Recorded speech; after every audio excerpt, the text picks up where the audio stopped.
Hi there, everyone, and welcome to SO Live. I'm Danny Flexen, delighted to be joined by the freshly shorn Ayman Khan. Not that freshly, he had the haircut last week, but we're still getting used to it and enjoying it from afar. Ayman, how you doing? Yeah, I'm not too bad at all. I'm glad that people are enjoying the fresh trim. Need to give the beard a bit of a shape up heading towards a wedding this weekend. Not mine, Danny, as you asked off camera, but lots to celebrate as well too in the world of boxing, including some big fights and big fight cards coming as well, promise, and much more promise along the conveyor belt. So a lot to talk about. Someone texted me just as we were getting ready to come on saying it felt like waiting for an episode of Gladiators because of the lively, shall we say, theme music that Mod Father Vinny has chosen, which I'm a big fan of. I don't know if you watched the latest iteration of Gladiators, Ayman, or if you're probably too young to have watched the No. I watched as a kid. Oh, you were there. I watched the ones as a kid. I used to really enjoy watching them alongside the daytime or week time TV hit. You had Gladiators to look forward to. You had Simpsons, Fresh Prince of Bel-Air. You had Buffy the Vampire Slayer. Robot Wars is up there, and then it capped off at Who Wants to Be a Millionaire was the latest I was allowed to stay up at, and then I had to go to bed. But I remember Gladiators because they had characters like Wolf. Is he on the new one? He's not. No, none of the. They're sometimes in the crowd.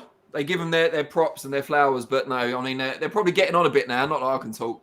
To be running around and like jumping over things and stuff. But no, the new version. There's a guy called Legend who, if you didn't know, you'd be sure that he used to be a professional wrestler because of the charisma and the talk. But he apparently not. Apparently he's from the bodybuilding world. But needless to say, reminds me a bit of myself. I've got nothing, Danny. I thought I might have something quick there, but I have nothing. You've left me speechless. On this week's episode, as you've probably already seen from the thumbnail, we're talking about the big man on campus, Turki Alalshikh. Not Alalshikh, as I originally did it when I did the thumbnail prototype and had to change that. But yeah, Turki Alalshikh seems to be the mover and shaker, if you'll forgive me, probably won't, on all things boxing at the moment. Latest thing is that he's made his incursion into the US as the promoter of Terence Crawford against Israel Madrimov. So we'll be talking about that in due course, but please do give us a thumbs up if you haven't already. A subscription would be even more appreciated. And leave us your comments and questions. We've had loads coming through already. After I've got Ayman's initial take, we'll go back to the chat and try and cover as many as we can. But Ayman, Turki Alalshikh, is he just the all-powerful Oz in terms of the boxing world at the moment?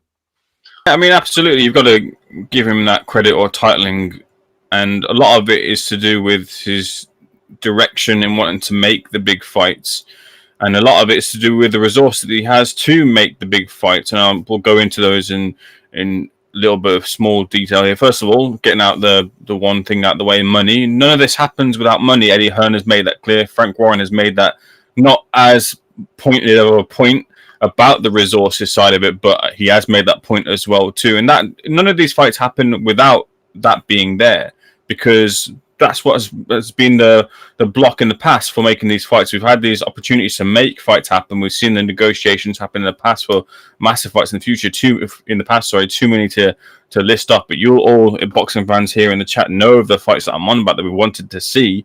And now we seem to be getting them in some form. And then the other side of it, the direction, because it's all well and good having a person funding the fights, but if the direction is the fights aren't the fights that fans want to see, then we're left criticizing, we're left wanting. Because if you wanted, I don't know, whatever fight versus whatever fight, you could have that because you've got the money for it, but it's not necessarily the fights that fans want to see. And in the main, or at least in the large part, I can't think of a fight that fans really haven't been intrigued by or not wanted specifically. Maybe in a sense, Crawford Madrimov, no one was really looking for that fight, but it's still a good fight. It's still a fight where there's intrigue and interest, where other fighters or fighters could have taken softer touches, which we've seen in the past happen.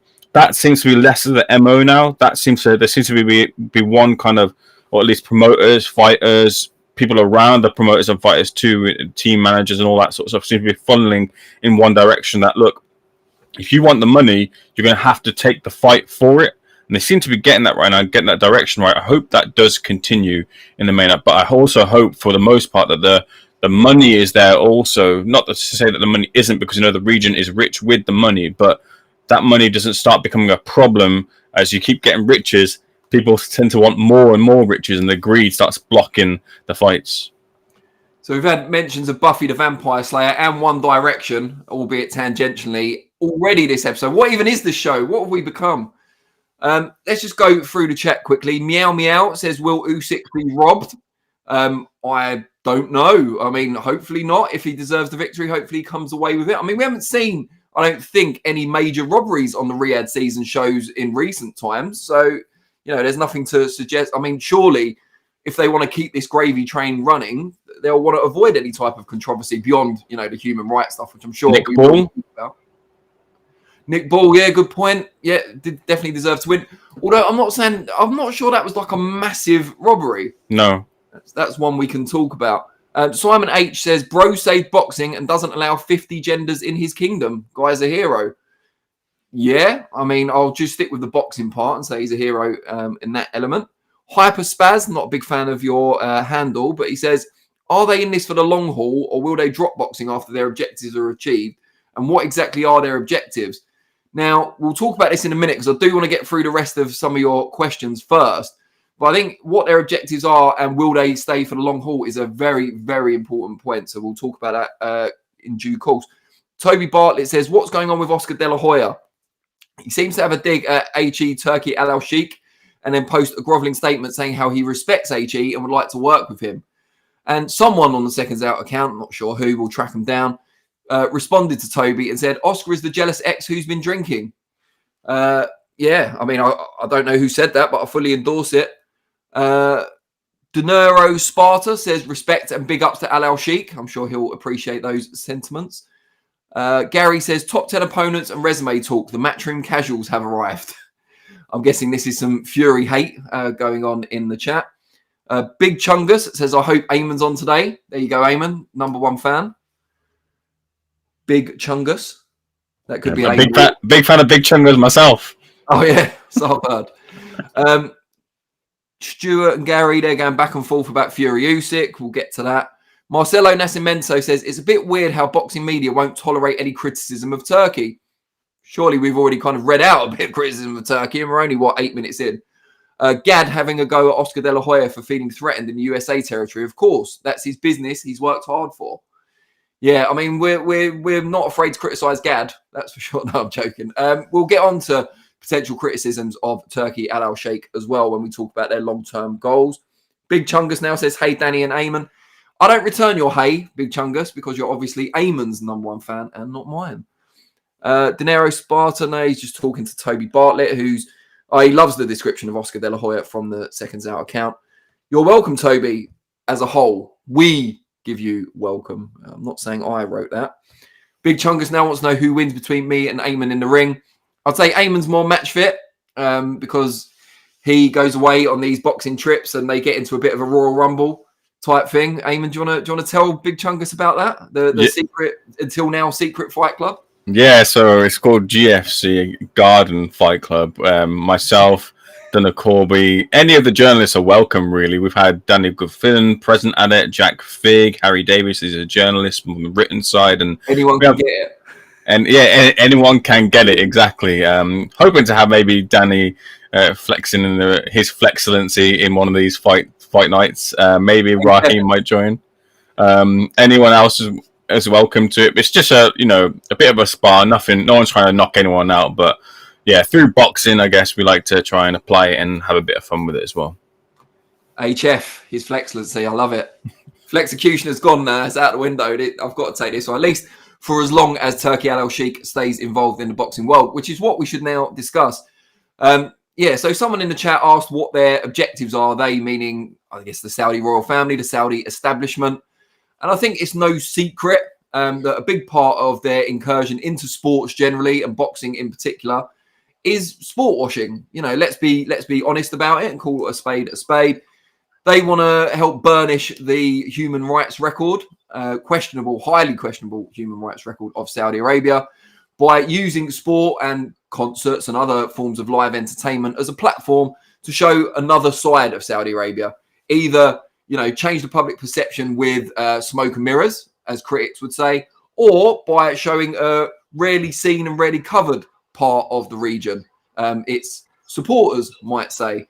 Ayman, where do you sit on that as a contributing factor to the power base that the Saudis have established in boxing? Yeah, I mean, I'd start by saying this. Like, I'm not the most political of people, to be honest with you. I'm aware of certain things, but I don't really watch kind of the news. I kind of tend to stay away. There's a famous song by Morrissey, although I'm not a big Morrissey fan. He goes along the lines of stop watching the news. It makes you depressed, makes you feel sad and stuff. And that's kind of my MO with things, very much laid back, very much not really kind of in tune with all those sorts of things. But look, when it comes to it, it's a bit of both, I think, really, because we're talking about when it comes to Saudi Arabia, I think generally, from what I've seen, it's often negative. The press is with every country, there's often different sides to the country, different sides of tourism. I think when the large part of your probably resources are oil, you want to kind of change that for the future. I think my friend was trying to tell me this a while back, actually, about the conversation regarding trying to shift their function over, or at least that from the large part, their main resource from oil to actual travel and tourism, which is, you can understand that from a country's perspective. The idea is that I think they want working professionals, at least in that region, including Dubai and the like, to move over. And the idea is like by 2030, they'll have all the infrastructure ready to have that in place. Now, from what I've seen in the region, 2030 looks to be kind of quite an ambitious leap towards. It probably needs more time to that. But then when we've seen like the idea of like stadiums being created or arenas being created in weeks, it doesn't seem as problematic. But then comes with the other side of it of like, well, what's been done in terms of regulating the build of these things and what is happening for the safety. I think apparently there's a safety record which isn't one that you'd want to flaunt out there. So look, I completely get kind of people who want to see the sports washing side of it, and I think there's a part to that, but there's good parts in it as well. In that, when watching the likes of WWE, one of the big things that I said about Saudi is kind of the way women are treated culturally. And women have kind of been left to the wayside with it. But there's been steps that have been made and steps have been taken to kind of westernize, I guess, that region in a sense. I feel, again, this isn't, again, from the most learned of opinions, but this is from what I see from what I've touched upon in my kind of view. But you had the likes of the WWE women who performing for the first time ever, and you maybe look to, you know, years or a few years back to that would have never happened. That would never be in the conversation to have that sort of thing happen. And you want and hope to see more of that happen in the future. These sort of things are when you're looking to change things and change things social demographically, if that's the right term, I believe it is. You have to at least take generations of time.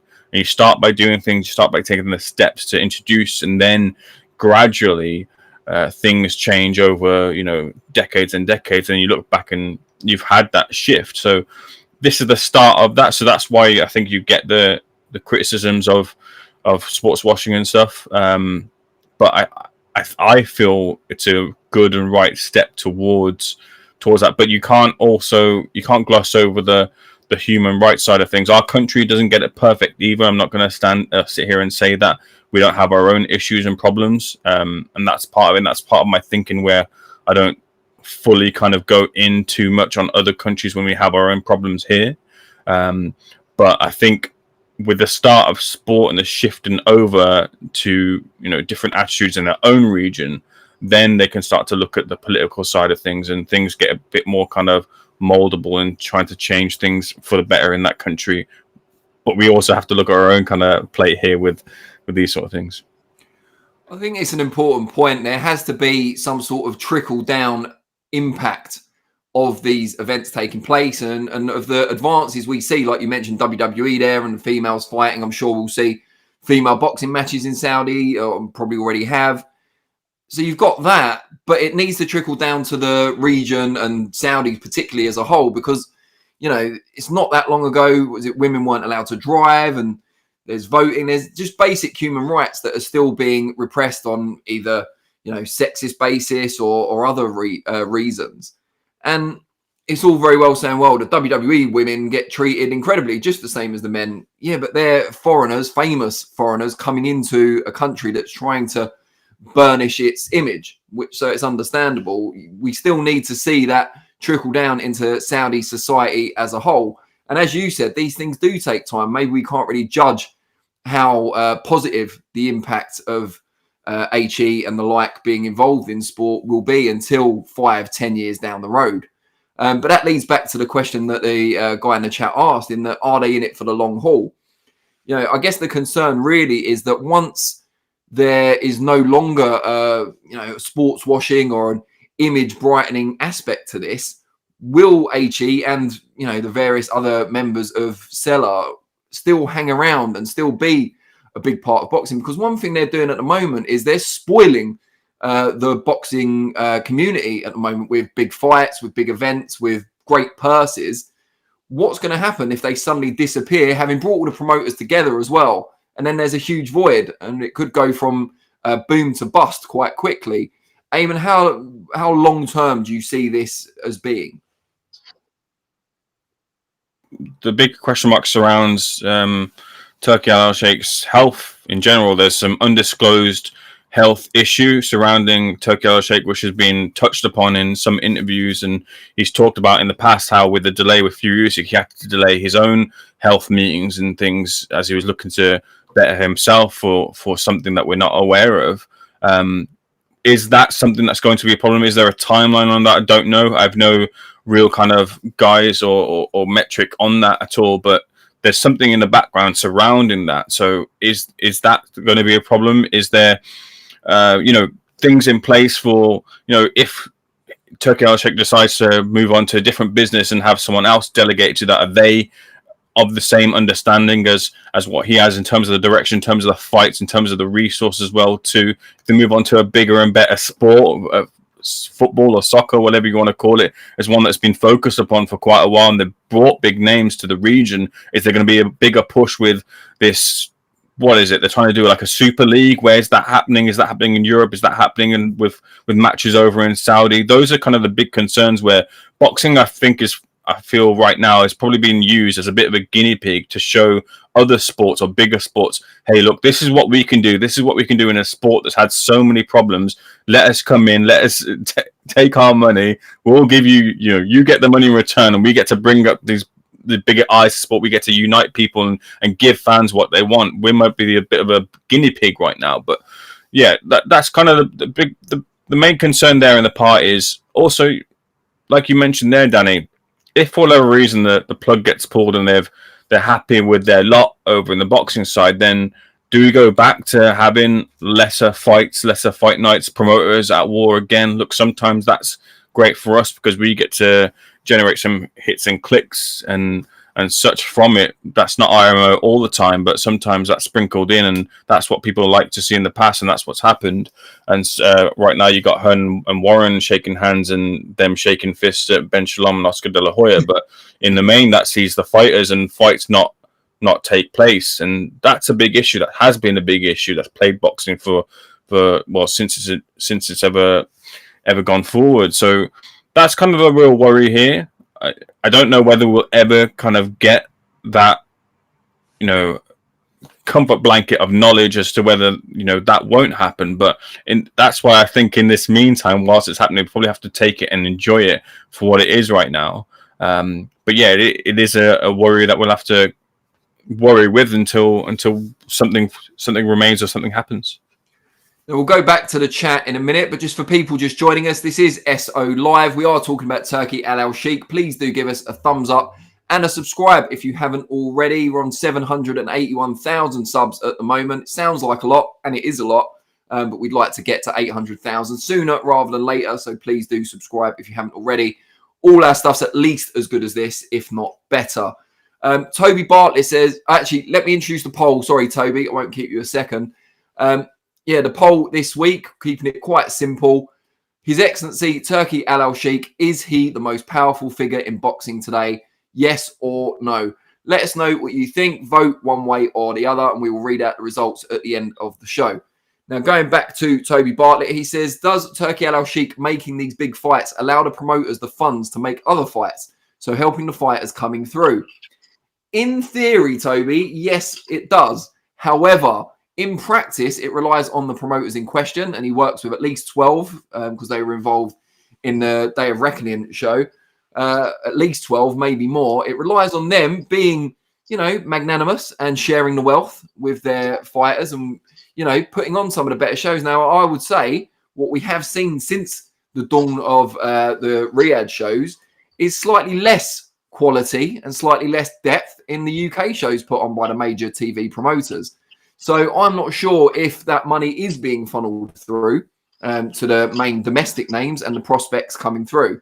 It'd be nice to think it is, and they're putting some of that money towards the guys who aren't going to go on the big Saudi shows. But if you look at some of the more recent main events and even the undercards of Hearn, Warren, Boxer, I'm not sure we're quite seeing that just yet. So I guess time will tell. But I think it's important that we don't, I say we, I'm not a promoter, it's important that they don't neglect the domestic market just because everyone's making hay in Saudi currently. PJ Sheridan says, did the ref in the Haney fight cheat? I mean, we're not averse to a bit of controversy here on SO Live, PJ, but I think that warrants its own segment. So maybe we'll get to that next week.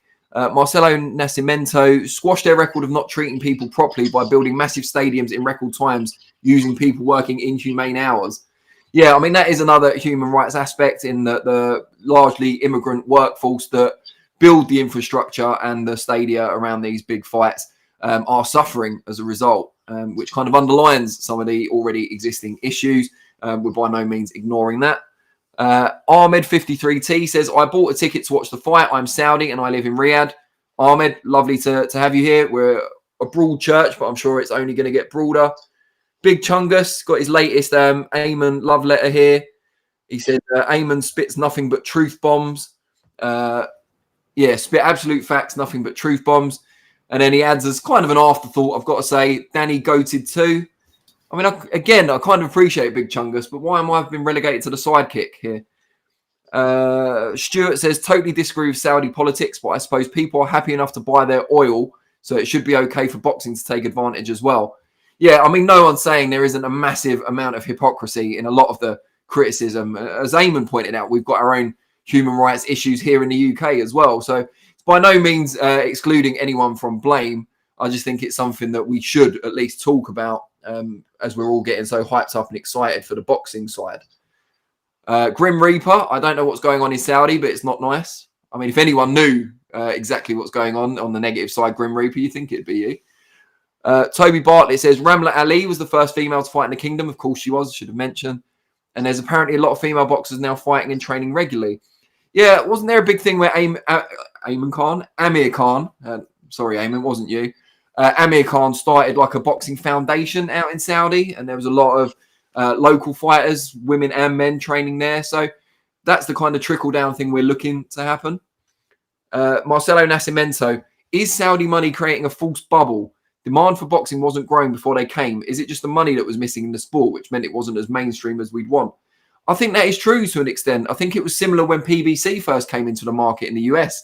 I think we saw inflated purses, inflated purse demands, and a lot of the big fights we wanted to see, partly because of PBC's contracts, but also because of the money people were now, boxers were now expecting, fell by the wayside.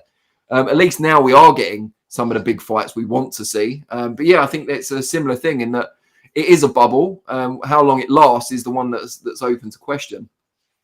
Ahmed53T, why are you so concerned about Saudi? They didn't force the promoters to get the fight here. Yeah, Ahmed, it's not us necessarily so concerned about it. Obviously, Turki Alalshikh is a relatively new figure to the boxing scene and a very powerful one in a short space of time. So he certainly warrants being discussed, both the positives and the potential negatives. Jazzy Shizzle 1 says, Sheikh Turkish is not from the House of Saud, the royal family, and he reports directly to the ruler MBS. Saudi Arabia are building a new revenue stream to their country, tourism to appeal to the West. Incredibly important, of course. I went to Abu Dhabi about a year and a half ago now for the first boxing show there, which was promoted by Matchroom. And they were building so much there. The infrastructure around huge events was already well underway there. So I think the region as a whole certainly has tourism in mind. Gary says, take aims. Why are you going back to the tough asking interviewing? We still remember that Ayman from boxing. Oh, I think he means when are you going back to the tough asking interviewing? He obviously hasn't watched your recent stuff. He says, we still remember that Ayman from Boxing News. Were they even Boxing News when you were there? It was Boxing News TV. Wasn't quite affiliated with Boxing News. The Ben Farouk channel, of course. I think Ayman's still a very tough soul. But Ayman, you can defend yourself. You don't need me to do it. Sure. I think I was much more on the front foot with Eddie on that specific interview. Don't worry, when the time, it's a bit more of a time and place type of thing. I will say this as maybe as a small warning. I do have one in mind for a certain person, maybe a promoter. So maybe look forward to that. But time and place as the positions grows a little bit more forward as I take more steps up the ladder for those type of interviews. But they're very much not pocketed. They're very much going to be coming out very soon. So I appreciate your support, Gary. I appreciate you following me on since Boxing News. We're at Seconds Out now. I'm glad to see you on Seconds Out Live too. DB Cooper 1's entered the chat, everyone. Yay. He says, afternoon, gents and Flexen. Which pensioner did you rob that sweater off, Danny? It was your mum, DB Cooper 1. Take that one on the chin. That's what I said to her. No, I'm just kidding. Jazzy Shizzle 1. So they are paying over the odds for all sports to come to Saudi, but it's a small percentage of their GDP, which is a major fossil fuel economy. Fair point. Diddy Scott, something like that, says footballers don't risk their life for our entertainment. That's why it is the pinnacle of sports. Nat says, replying to DB Cooper 1, Danny is a pensioner. Ouch. Take that on the chin. DB Cooper 1, I think Ayman would make a better journalist. We need a hard-hitting investigative journalist. This YouTube bollocks ain't all that. Yet here you are, DB Cooper 1, tuning in. Marcelo Nascimento, also to be fair, oil is a lot more important to run normal society than watching big fights. And Big Chungus is now sticking up for me. I might welcome you into the fold. Still time, Big Chungus. If you can rid us of DB Cooper and his relentless abuse, that'd be helpful. And more to the point, in terms of regular chat people that we actually do like, where's Thunder Road this week? We need him to boost the thumbs up ratio. Thunder Road, if you can hear us, please do make yourself known in the chat. But going back to Turki Alalshikh, obviously the latest example of his expanding power base is the first show that Riyadh season have put on in the US. Obviously topped by Terence Crawford against Israel Madrimov.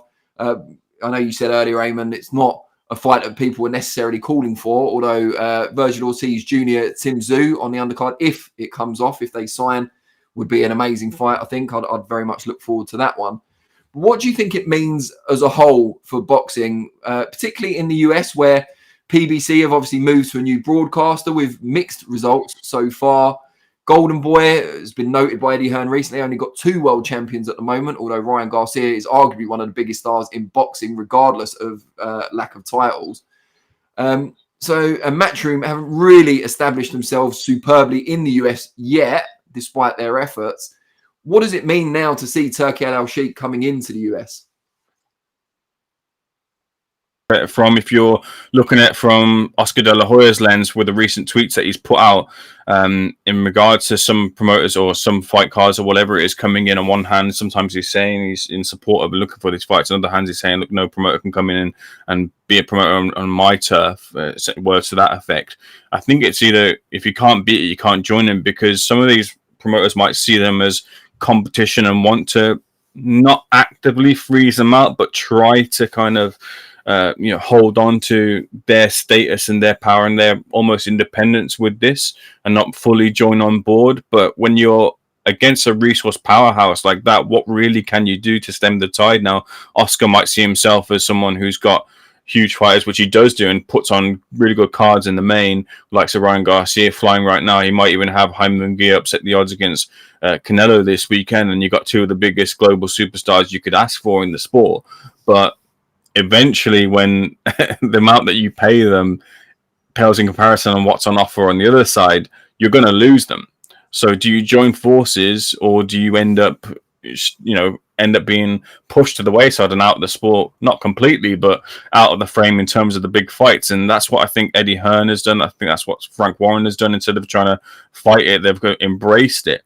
Interesting to see the likes of Eddie Hearn being sort of a quote unquote or de facto lead promoter there. Frank Warren not as prominent on the US side of things where he is on the Saudi side of things. So maybe operationally they've decided to push Hearn, or maybe there's been an internal agreement where Frank's taking the lead with Saudi and Ed's happy to acquiesce if he gets the lead in the US. Has that happened over there on that side? I don't know. That's just me kind of spitballing there, but just interesting to see Eddie being the prominent figure there when it comes to promotion there at the moment, as at least the way it stands. But for boxing fans in the main, look, this is one of the big criticisms that, you know, we won't get the fights over here on our own shores. And whilst we're still sort of waiting for that, and if you look at the calendar right now, it's sort of suffered a little bit with some injuries or delays in fights, but we're 4 months into the calendar, and I can't think of one real stellar fight that we've had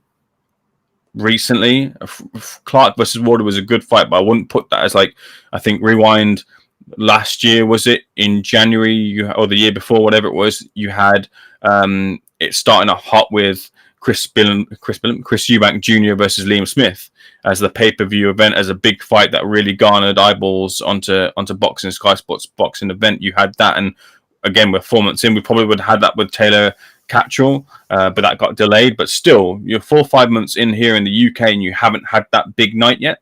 So that's a problem concern. They're talking about doing, you know, in the US, if you're having a card like that headlined by Crawford versus Majmov, look, you with an undercard like that, which we don't see regularly, that's a really, really good undercard. Again, I always harken back to when we talk about good fights, talk about good undercards and what we wanted to see. Eddie Hearn, when he came out with his own alongside the whole pay-per-view stuff and his own being cheap, whatever, pushed that to the side. The lead card with that one, the lead cards was Smith versus Fowler, which had really good fights on the undercard of it, and we haven't seen that to the degree in the main for a long, long time. So there's a mooted fight, 5 versus 5, coming in September in Wembley. It's supposed to be as well. A big Wembley stadium demands a big card with big fighters, with big profile fights on there. So that's something to start to get excited for, whilst we don't have any kind of real information outside of it. That in the main seems like the good thing for it. But like you said here, outside of those moments, it's sort of like, Danny, almost WWEing the big 5 pay-per-viewing boxing in a sense. You wait for those moments in the calendar and everything else kind of subsides. And if you kind of do it that way, you then try and change the dynamic of boxing, and you kind of have those big fight nights on, I don't know, what is it, like maybe quarterly or whatever it is for the big 5, whatever the divide seems to be. You change the dynamic of boxing, but you set a schedule in mind for boxing fans. So that might be an interesting way of changing the sport as we view it right now. But I mean, in the main, I feel like there's a lot to look forward to. But in the main, also, it feels like it's a lot up in the air right now as to how it's going to be set out for the next few years. Yeah, I mean, you talked about WWE there. It is kind of typical Triple H booking, you know, very focused on the pay-per-view events, goes a bit quiet on the weekly TV shows. So maybe we don't want to carry on in that vein in boxing for too long. However, we've talked about the rise of Riyadh. What about being detained in Dubai?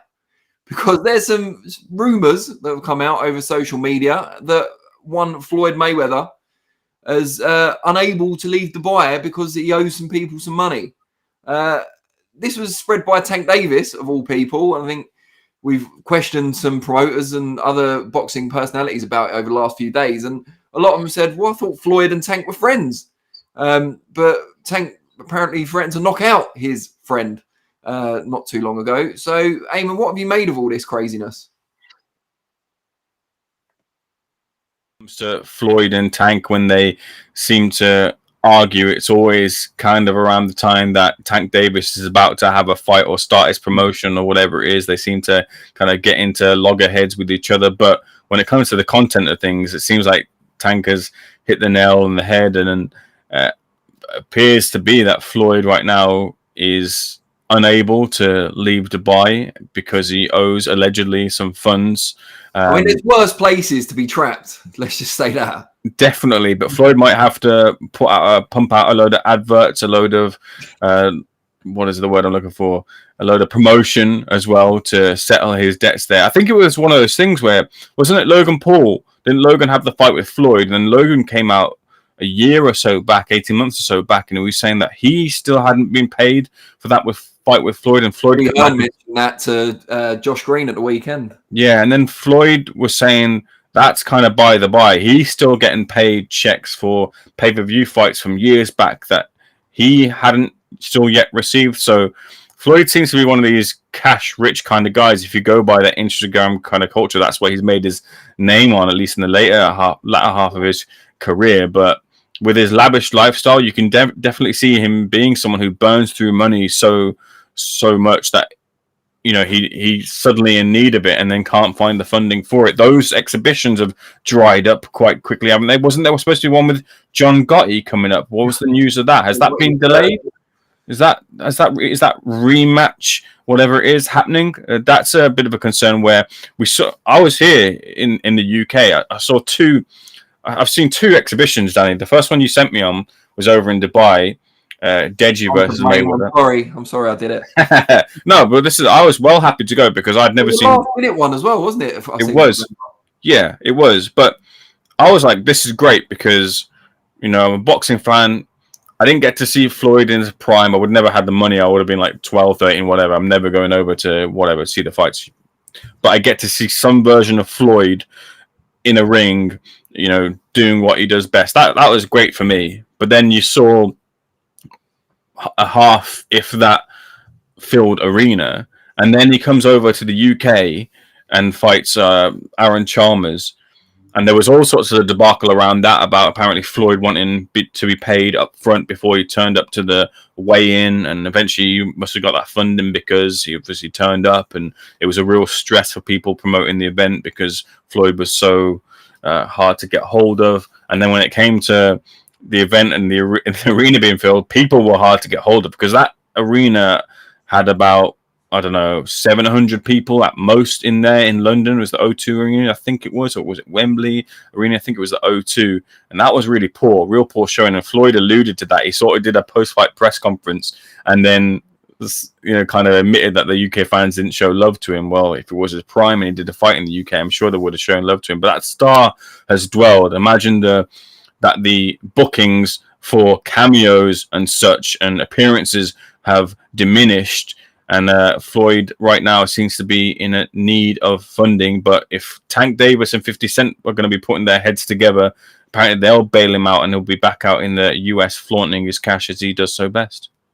Didn't 50 Cent go bankrupt about 5 years ago or something as well? And then Power came along, and obviously, I say came along, he helped make it, but, you know, saved him once again. But yeah, Floyd Mayweather, it's sad in a way, but then it's hard to feel too much sympathy for someone who's made more money in one fight than we'll ever make in our lifetimes. You know, I don't mean to cast aspersions, Ayman, but I assume you won't make that in your lifetime. I know I certainly won't. But yeah, so it's hard to have sympathy. But then again, we don't know what's prompted these tweets from Tank Davis. Has more gone on behind the scenes? Is it just a way of promoting what will be his next fight? I know Tank Davis has been going back and forth with Ryan Garcia as well. That's a rematch I think we'd like to see. But as for Floyd Mayweather, until he posts something, I think that was one of the challenges, wasn't it, from Tank Davis? If I'm lying, go live right now. And we haven't seen much response from the man, ironically called Money. So let's wait and see what happens. Gary says, Ayman, do you still have that interview where you grilled Eddie Hearn and he started crying about you being a lawyer? That's the standard. I know now who Gary is. Gary, you've given it away. Is he a real Gary? No, I'm pretty sure Gary isn't a real Gary.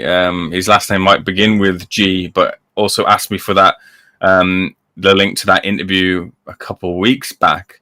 I said to Gary, if my Gary correlation is correct, and I said no, because Boxing News, I think, unlisted or at least privated or whatever it was, all the previous interviews from that channel when they made the move over to being ID Boxing News and then Boxing News. So yeah, that interview unfortunately has been lost to the internet ether. I could probably get it, but I'm not really too bothered about getting it at the moment. Much more interviews with Eddie to come. Don't you worry, Gary. Just while mentioning Boxing News, it was brought to my mind, found out last week that Matt Christie, after a long and distinguished spell as the editor of Boxing News magazine, the print publication from that company, is stepping down. Sad to see.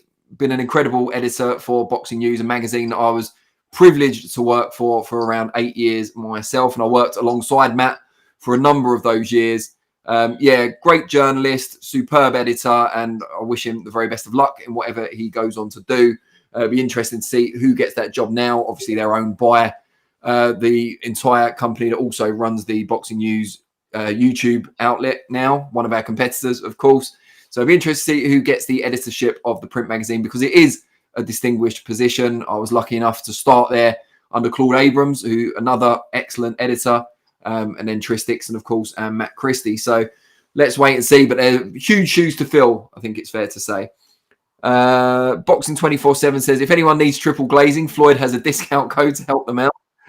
Yeah, I mean, I think we've all got triple glazing by this point. But yeah, we lived through the 80s and 90s. Yeah, apparently. Everything gets bigger over time, doesn't it? I remember double glazing. Yeah, well, it's triple now. Did you know if you could buy one and you could get one free? You buy one, you get one free. Remember that? I used to love that advert. DB Cooper 1 says, Ayman used to be a lawyer, eh? Man's trying to be like our old boy Al Heyman. Al Heyman. There you go. That was my first nickname given to me by Asgi. He called me Al Ayman. Just want to be clear here, as I have been clear in the past. Never been a lawyer specifically. I have an undergrad degree in law and a master's degree in law. Legal assistant is a paralegal at law firm at Slater and Gordon law firms in Manchester. But you have been called to a few bars in your time, I believe. Yeah, well, I've worked in bars as well too for 10 years in the past. So yeah, definitely that mix. But never quite been a lawyer. Maybe in the future I will be. Big Chungus says, "Don't sell yourself short, Ayman." We all need a big Chungus in our lives. is my summing up from this. What I infer. But yeah, so prayers up for Floyd Mayweather. Someone who doesn't need our prayers because he seems to have plenty of options on the table, but we'd like to see him back in the ring as soon as possible, is Anthony Joshua. It's become clear over the past week or so that he's not going to be back out now until September, most likely against one of the winners of the two heavyweight fights on the June 1st 5 versus 5 undercard to Beterbiev Bivol. So AJ will fight either, we're led to believe, the winner of Zhilei Zhang against Deontay Wilder, or the winner, and I think this is more likely because it comes with the IBF #1 position, of Philip Hrgovic and Daniel Dubois. So Ayman, I'll ask you first of all, how likely do you think it is that AJ fights either of the winners of those two fights? And who do you think will come through those two?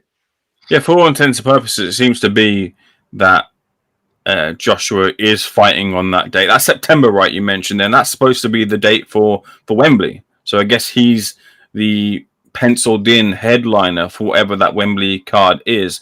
Now, a penciled in headliner that features half the equation being anti-Joshua needs a really big other side to that equation. And if you go by what Eddie Hearn has said to us in the past, he said that anti-Joshua's next fight will be for the world title or for the unified titles, undisputed titles, whatever it is. So if you look at that from what Eddie Hearn has said from that point, it's likely to be the Dubois versus Hrgovic winner.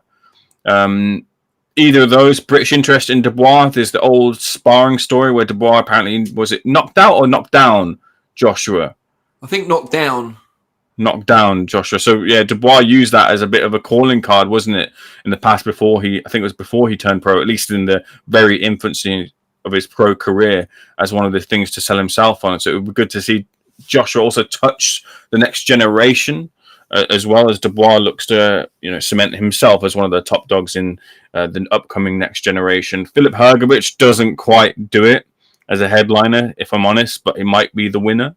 On the other side of the equation, two fights that we've wanted to see to some degree, one of them being Wilder. We want to see to a massive degree, and to get that in the UK would be absolutely huge. Wilder has to recover the Wilder side of himself, the big punching bronze bomber of himself. Can he do that against Zhilei Zhang? Zhilei Zhang is the other one who there's been talks about that fight happening, but over in China. And I don't know if maybe they might want to reserve that for maybe potentially happening in the future if they can get that Chinese funding, which has never really seemed to be an interest actually when it comes to the Chinese government wanting to have boxing over in China. So maybe that's actually been something that's been silently, or at least in the background, X'd out. But of the two fights, you'd rather see from the two sides, you'd rather see AJ and Dubois and you'd rather see AJ versus Wilder. Now, if those two were coming off as the two potential fights, one has the world title, the other one is a big rivalry that needs to be settled for me. And I would want to see AJ versus Wilder over wanting to see AJ versus Watt, even though it carries a world title. But whether that's a decision for, well, Joshua apparently is the boss, as Eddie Hearn says. Is that Joshua's decision? Is that Joshua's desire? I'm not so sure. He's talked about wanting to be the world champion for the third time so nice he had to do it thrice. And I think that might be that's probably more of the moment. You can kind of see the glitter coming down at the end of the night at Wembley and those being the pictures. So maybe they'll go that route. But for me, I'd like to see I want to know what the people in the chat would rather see. Would they rather see that crowning moment, third time? Would they rather see a rivalry be settled between Joshua and Wilder? Well, Stuart in the chat says AJ versus Fury in September. Wembley is already booked. Now, I've obviously seen that floating about, but I'd imagine it will take a team of very high-priced lawyers, going back to law, to get Fury out of a rematch with Alexander Usyk, regardless of who wins that first fight. But as you point out, Eamon, we do expect the IBF Heavyweight Championship to be vacated or stripped from the winner of the first fight between Fury and Usyk on May the 18th. Or once the first bell rings, perhaps, or it could be a little bit after that. And then, it would be on the line for the June the 1st fight between Hrgovic and Dubois. And then, I would imagine the safe route for AJ, if he does want to fight Fury or Usyk, whoever comes out on top of those two fights in the future, would be for him to take on Hrgovic and put himself, or Dubois, and put himself in that position as the IBF champion. And then he goes into a potential undisputed fight, which will be the second, because the second Fury Usyk won't be for all the belts. It'll be the second undisputed heavyweight title fight in the 4-belt era. And AJ comes in not only with his star power as leverage, but also one of the belts on offer.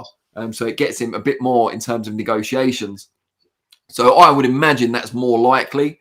But Hrgovic, if he looks impressive against Dubois, and it'll be the first time Hrgovic has looked truly impressive for a number of fights, he'll then want a sizable chunk to face AJ at Wembley, you would think. And he'd deserve it as well, because he'd have beaten someone in Dubois better than anyone Joshua's beaten in his last 3 fights. So I think that's fair enough. On the flip side, I'd like to still see AJ against Wilder, but that's predicated upon Wilder looking somewhat back to his best against Zhilei Zhang. I don't see him taking Zhang out with one killer shot. I just don't see Zhang having a chin that can be busted quite so easily. I could see Zhang gassing towards the later part of the fight. I could see Wilder overwhelming him, catching him with a shot that hurts him and then following up to have the referee step in. But I'm not sure we'll see a textbook Wilder concussive performance against Zhang, even if he wins. But then is Joshua against Wilder a fight that will always sell regardless, unless Wilder looks as bad as he did against Joseph Parker not too long ago? You've got to think there's still money in that fight. DB Cooper 1 says, I don't think he fights Fury, but I'm more interested in what the undercard would be. New 5 versus 5. For example, if Hamza Shiraz wins, have him versus Eubank Jr., who can sign for Eddie. Cracking fight. I'm sure the most exciting part of that for Eddie would be having Chris Eubank Jr. sign for him, to be honest. Toeboy66 says, AJ will fight Wilder next at Wembley. I also think he will rematch Parker, maybe twice till the Fury Usyk saga is rematched. Going to be 12 months at a minimum for AJ versus Fury. Fair point. Diddy Scott talking about the triple glazing says Mayweather loves windows. Stuart says, how much value will AJ versus Fury have left if Fury loses back-to-back against Usyk? AJ versus Fury in September makes sense, especially with Hrgovic wanting his shot. I think AJ Fury will always sell in the same way that Brook versus Khan still sold many years after their prime. I think AJ's already lost back-to-back to Usyk, so Fury doing the same doesn't necessarily devalue their fight. It still settles who's the best heavyweight in Britain and of their generation in Britain as well. More to the point, I don't see Fury losing back-to-back to Usyk. I think Fury wins the first fight, and then we'll wait and see what happens with the rematch. But either way, I think AJ versus Fury will always sell. It'll always be there. And I know we used to say that about Khan and Brook. Khan was always chasing those fights with Mayweather and Pacquiao and didn't get either of those. And it was like, well, you've wasted your career doing that. Now the Brook fight's gone. But they did eventually fight. And while it wasn't what it would have been in their prime, and maybe Khan would have had a better chance in their prime as well. It was still an entertaining fight, and they both still made a huge amount of money. I think the pay-per-view buys were good too. So, yeah, I think AJ Fury will always have value. I know it's strike while the iron's relatively hot, lukewarm, perhaps.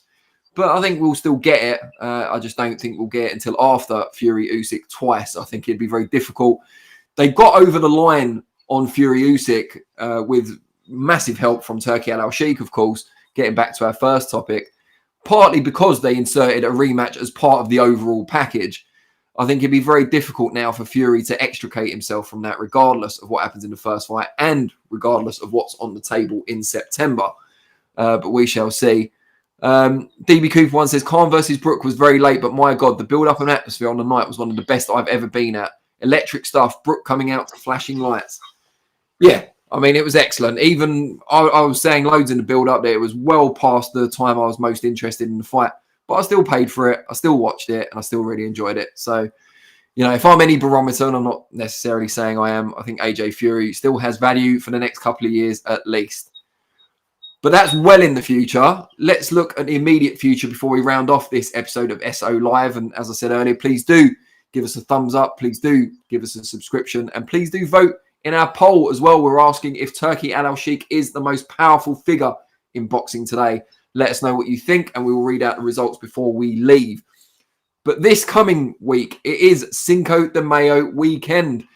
And Canelo will be fighting, as he usually does at this time, but actually on Cinco de Mayo date this time. And he will be fighting Jaime Munguia. John Ryder always corrects me about that one. Bit of a name drop. Now, I saw a few people complaining on social media about this fight, saying they wanted Canelo to fight a David Benavidez or a rematch with Dimitri Bivol. And there was at least 3 or 4 names mentioned that apparently a lot of fans find preferable to Munguia being in the opposite corner to Canelo. And I can't remember who it was responding. It might have been De La Hoya, but certainly someone responded and said, boxing fans are ungrateful. Munguia's unbeaten. He's got an exciting style. He's a fellow Mexican. He's coming off a dominant win in his last fight. This is about as good as it gets. And just because people are, desperate to see Canelo fight certain other fighters, this fight in itself is being overlooked and devalued. How much do you go along with that, Ayman? Exciting fight that people want to see Canelo engage in for quite a while. It's always a big occasion when Canelo gets out in the ring, but I don't think he's quite had that kind of real rock'em sock'em fight for quite a while. The most intriguing fight for me in the last few years, you'd have to go back to Saunders. Was an intriguing fight, but Saunders ended up not delivering in the back half or later end of the fight. And then you'd have to go back to the Golovkin fights for me and I'll say it again. Golovkin won the first 2 for me, didn't win the third one, of course. He was soundly beaten in that one, but that was an enthralling fight regardless, enthralling 2 fights regardless, whichever side that you choose to put your flag on. And I think this will be an exciting fight as well too. Jaime Munguia is really kind of, I think, out to prove something, really. And I do get it. When you look at David Benavidez and that option being presented, that option being wanted, I think some of that contingent would probably rather see Benavidez in here, as has been said. And especially judging by his recent opponents, the likes of Caleb Plant beating him, Demetrius Andrade beating him, 2 who have looked for those Canelo fights. One got the fight, one didn't.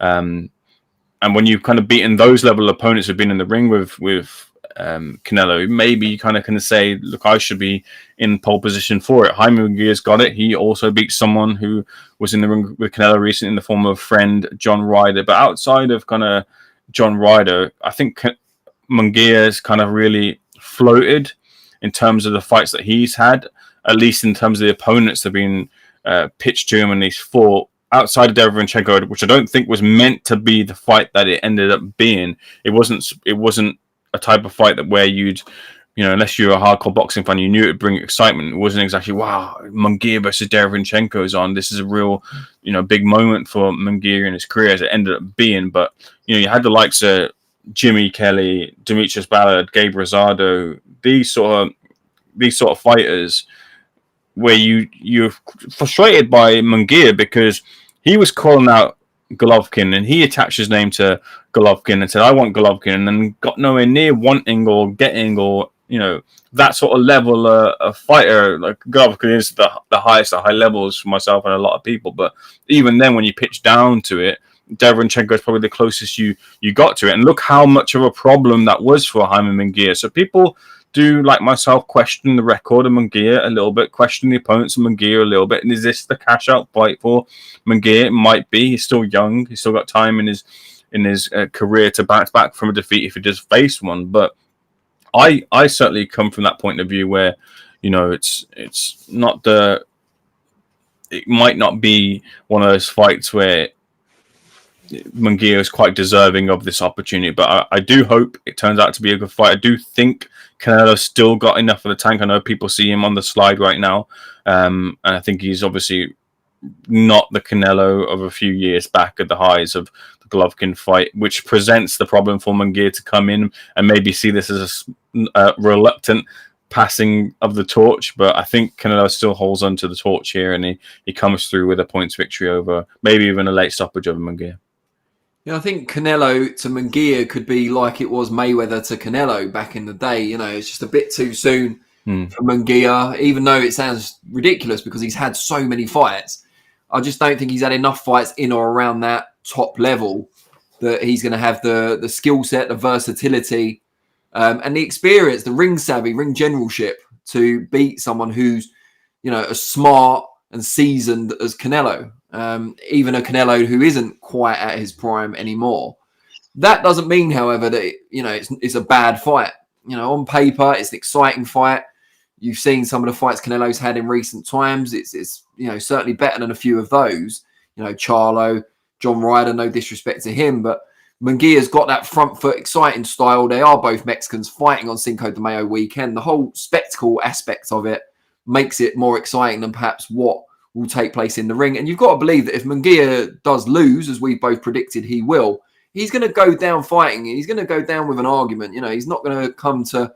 You talk about a reluctant passing of the torch. He's not going to go quietly into the night in his own right. He's going to be doing everything he can to wrest that torch from Canelo's hands. I don't think he's got quite enough yet to do so. Maybe he never will. But I don't think this is a career-shortening beating for Munguia either. And I think just like Canelo rebounded after that humbling defeat to Mayweather, I think Munguia can come again as well, although I'm not sure to the same degree as Canelo has. We're talking about one of the best and certainly one of the biggest draws of his generation. So I'm not sure Munguia will quite reach that level, but I think he can still come again after this. And there's plenty of big fights out there if he chooses to stay at 168. I can understand, though, because David Benavidez and his dad have been calling out Canelo for so long, and Benavidez is another one with an exciting style, but a more natural super middleweight, you would think, or light heavyweight now, I guess. I can understand why people really want to see that fight, and I would too. But Canelo seems to have ruled it out, at least anytime soon. And as one of the biggest, if not the biggest attraction in world boxing, he's got the capability to do that. He can fight who he wants when he wants, and there's not a lot we can do about that, at risk of paraphrasing Matilda. But yeah, we'll see if that fight ever happens. I can't see Canelo fighting Dimitri Bivol again, although he's often talks about wanting to avenge that defeat. I just think Bivol, style-wise, size-wise, is all wrong for him. I don't think a rematch would make any difference. I don't think Canelo's ever going to be a natural light heavyweight. I think super middle is his perfect weight at this stage of his life and his career.